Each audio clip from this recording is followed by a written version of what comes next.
And we're back. We've got that was a Good Morning Baltimore by Nikki Blonsky, and we're Into the Groove by Madonna. And we had, obviously, because we just had a nutritionalist on an interview, I put Eat It On by Weird Al Yankovic, so I thought it was very fitting. We've also got another person here. His name is Jalen Dwayne Oakley, and he's going to tell us a bit about himself. So hi, Jalen. Hello, how you going? Good. How's your weekend? How's your Friday been so far? Been pretty chilly. Cold in No this worries. weather. Yeah. So tell us a bit about yourself. A bit about myself.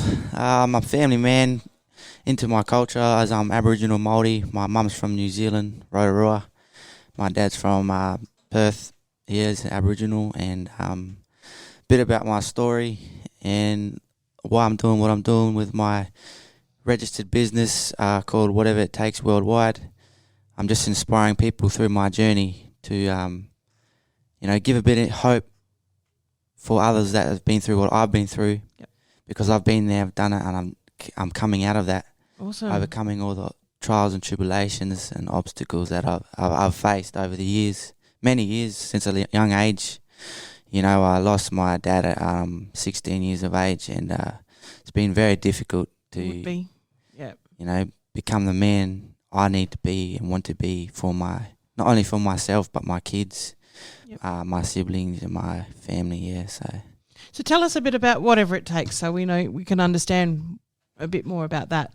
Yeah, Whatever It Takes is basically when I was a young kid. As you can see, I've got this tattoo on my hand. Oh, yeah. And this was a drawing that my dad did for me when I was a young kid. I remember it, and Awesome. WIT with a crown, and just basically whatever it takes. And he's told me, son, because my dream is to be an AFL player since a young kid. Like I just love football, and I still love it. I haven't given up on it, despite what I've been through with my recent traumatic brain injury. I got assaulted last year, and in a TBI, so I ended up having a TBI, and that's been. But you've something recovered. You've very hard. very hard, but it's coming, and you probably haven't recovered. We can say, you've recovered, but you mean because you're walking and talking, but it's probably mental as well. Yeah, a lot of emotional side of it that is a downfall on it, but I'm working on that with rehab recovery at the different hospitals. Yep. So I'm grateful just for Sir Charlie's, Fiona Stanley, Perth Royal, and Rockingham Hospital for looking after me, and So Whatever It Takes. So what do you do with the bit with the? What now is it? It's a clothing brand at the moment. Awesome. And I'm looking to, like I was saying before, a YouTube channel, a website is under construction at the moment. With I've got a business coach helping me out at the moment, and everything's coming into fruition. So you're just sort of starting. Awesome. Starting, yeah. So I've been dreaming about. How's your t-shirt business going so far? Yeah, it's good. Oh, good. I made my first sales in January at Survival Day. Awesome. Yeah, I just made about 50 shirts. I had a business structure with the cricket machines.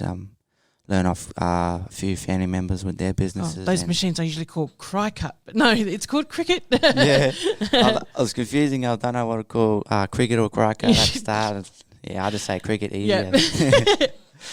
But definitely, I've got help from my two aunties with their two businesses. A candle business called Control Your Chaos, my Auntie Joy. Awesome. And my other auntie, she's got a clothing business. So how does someone get one of your shirts? You just order through me at the moment through social media. Yep. Via Messenger or Instagram. Yep. So via Messenger on your Jalen. Via Messenger on Jalen Dwayne Oakley, or Whatever It Takes is the business page. Okay. Yep. And on Instagram, it's Whatever It Takes, and at Whatever It Takes Worldwide. So awesome. Same thing. So you're part of you're Aboriginal. My sister-in-law is Aboriginal. She's from Alice Springs, so her mob's Alice Springs. So your mob? Where's your mob? Yeah. Yeah, I'm a Yamaji Noongar, so I'm from Perth up to Jilton.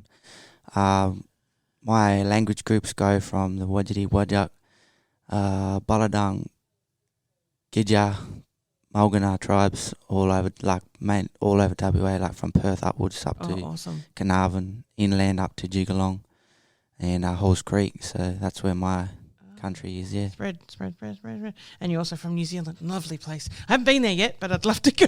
Yeah, it's a beautiful place. It's Yeah. really peaceful over there. I went there about 2 years ago in 2020 for the Kapahaka Regionals, and I was a part of that. And it was funny because I went there to learn about culture, and it just hit me straight away when I got off the plane.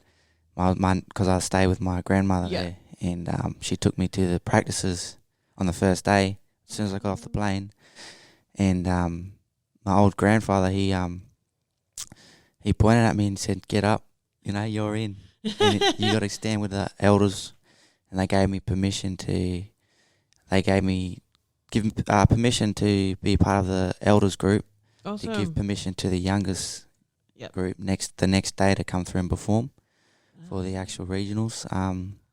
So that was something that I keep with me till this day. Like, gave me a lot of strength and knowledge and just courage. Yeah.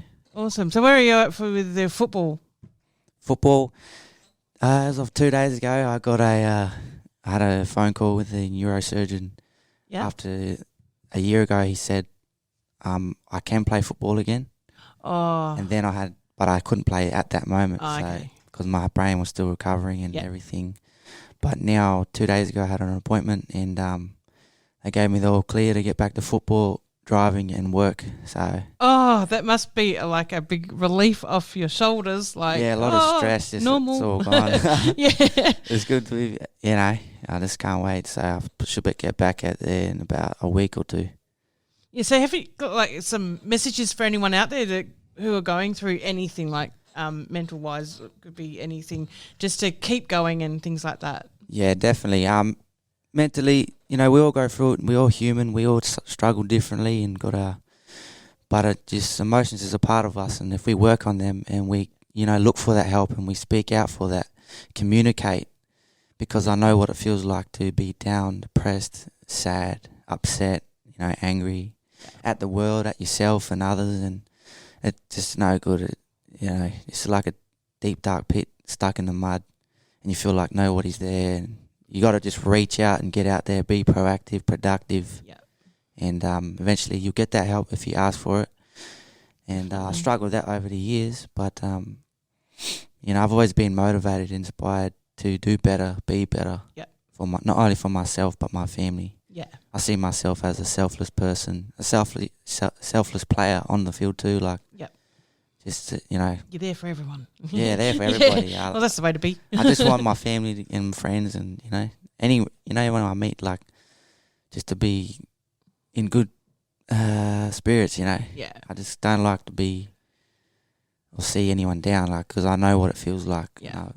In my high school years and my primary school years, I was bullied as a kid. I know what that's like. I've been bullied myself all my life. So, it's no good, eh? No. Don't understand it.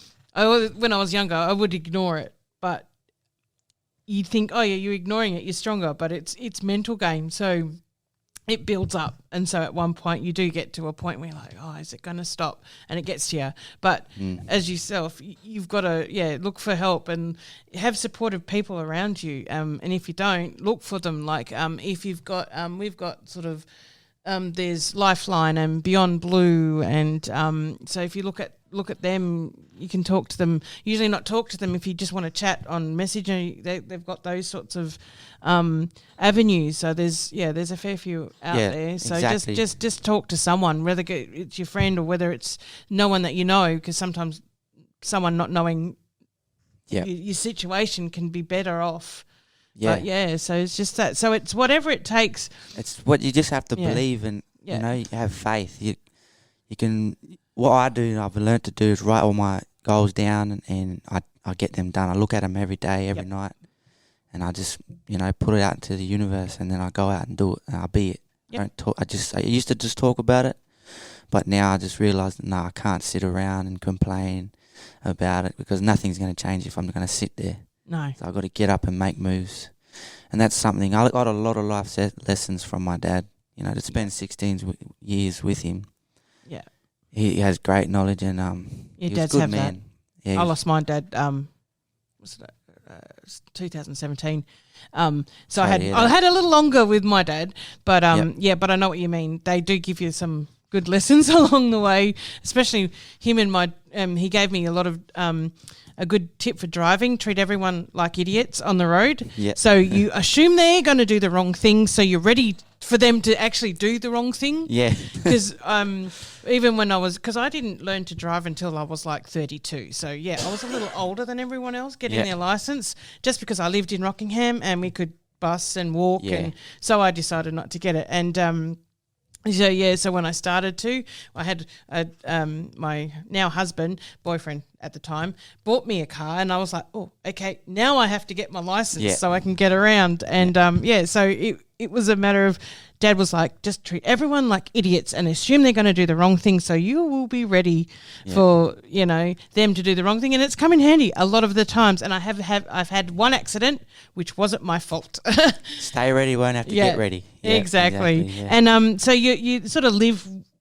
That's why I like your motto of whatever it takes, because it's pretty much a good motto to live by. Yeah. You do whatever it takes to get you where you need to get to. Yeah, to achieve your goals and your dreams, ambitions. And I've got a lot, I've got one is to be an AFL player, business man, as I've got my business going now. I ticked that off. Yep.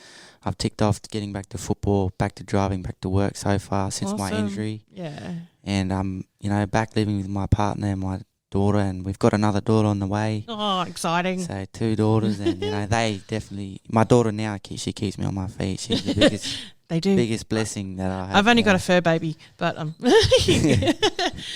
I want kids, but my age and things at the moment in my life, I can't have it. So I probably will adopt later on. So that's my, I'm not upset about it because, life is life and there's whatever it takes. So I think my partner and I probably will eventually adopt, hopefully.